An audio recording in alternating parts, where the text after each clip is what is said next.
തൻ്റെ 55-ാം പിറന്നാളിന് നടൻ സലീം കുമാർ പങ്കുവച്ചൊരു കുറിപ്പ് ഇപ്പോൾ നൊമ്പരപ്പെടുത്തുന്നു. ആയുസിൻ്റെ സൂര്യൻ പടിഞ്ഞാറോട്ട് ചെരിഞ്ഞുവെന്നും തൻ്റെ വഞ്ചിയിൽ ദ്വാരങ്ങൾ വീണു തുടങ്ങിയെന്നും കുറിച്ച ആ വരികളിലെ വേദന ഇന്ന് നെഞ്ചുലയ്ക്കുന്നതാണ്.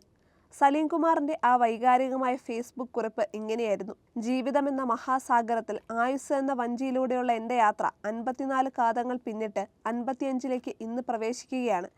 ഇത്രയും കാതങ്ങൾ പിന്നിടുന്നതിന് എൻ്റെ സഹയാത്രികർ എനിക്ക് നൽകിയ സ്നേഹത്തിനും പ്രോത്സാഹനത്തിനും നന്ദി.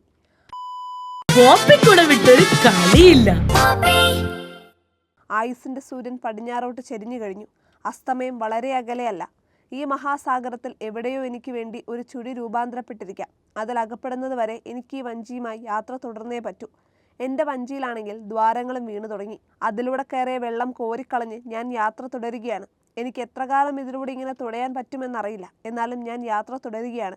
അനുഗ്രഹങ്ങളും ആശീർവാദങ്ങളും ഉണ്ടാകണം. സ്നേഹപൂർവ്വം, നിങ്ങളുടെ സലീം കുമാർ. ഈ കുറിപ്പിലെ ഓരോ വരികളും അത്രയേറെ അർത്ഥപൂർണമായിരുന്നു. തൻ്റെ നാളുകൾ എണ്ണപ്പെട്ട് കഴിഞ്ഞെന്ന് സലീം കുമാറിന് തന്നെ തോന്നിയതുപോലെയായിരുന്നു ആ വരികൾ.